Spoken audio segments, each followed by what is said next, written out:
I have a theory on the layoffs today because I've seen this, Asad, and there are three companies that I've talked to that are doing layoffs are enterprise, selling enterprise. Interesting. And so my two theories on this is one, their 12-month sales cycle has finally come to like the end of it. And so they're seeing like that tail end of like, okay, clearly now we know that there's an issue with it like 12 months ago might not have. And two, the GRR is finally getting hit because they close 2 to 3 year deals Ah, potentially. And I would guess in a a software cycle that enterprise is starting to see GRR challenges. And I'm not entirely confident that the pipeline as softness hasn't picked back up. Where I think down market in transactional and mid market ways. yeah, well, because they made the cuts Yeah. last year. That's my I would like curious if Austin, you have any data on that and the teams that you're seeing hiring versus not hiring.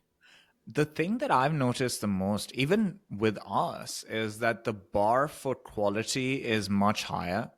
Hmm. And so there's two types of cuts that are happening. One is just along the way. Like, I'll give you an example from STA. We had a person who turned up late to a client meeting by like 2 minutes. We're like, guys, this is just absolutely, this is not at all Acceptable. acceptable. Yeah. And then they came late to a meeting again, 2 minutes, client meeting. That person was let go, right? Like that person was immediately let go. And in previous years, we might have Wait, let had, go? They were yeah, let go because they were at a meeting 2 minutes late? yes, Really? yeah, This is twice in AJ a row. Bruno. How This is can you AJ turn up to Bruno, a client VP of meeting Sales late? at Well, this Trendkite. is. One I mean, they second, would be. one Yeah, second. We're in the, first off, AJ Bruno, VP of Sales, would not let anyone ever be late. They would have been like it wouldn't even working happen. their tails off. Failure of Damn, that wouldn't leadership have that they were happened. late.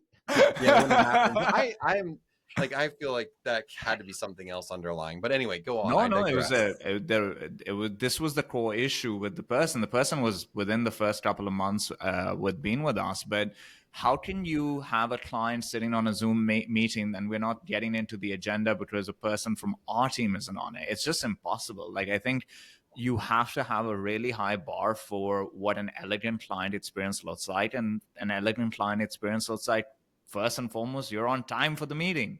And being on time for a client meeting is probably you're on that Zoom 3 minutes before it starts. So you're actually 5 minutes late, not 2 minutes late. And so I think what I mean by sharing that example is in previous years, we might have had way more conversations about this situation with the person before making a move on it.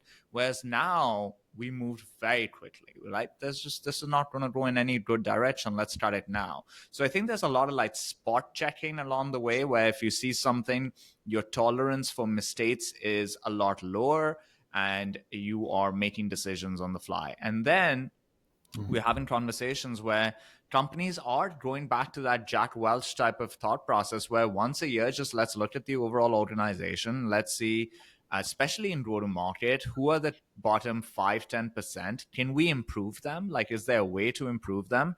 And if we can't improve them, then let's move on from them. Let's not let these people stay around in the organization longer than they should be. So there's a lot of that that's happening. The second one is probably something that plays out as a once in a year type of thing. And you're right that if there are like fiscal year considerations or sales cycle considerations, it might be coming into like April for those companies.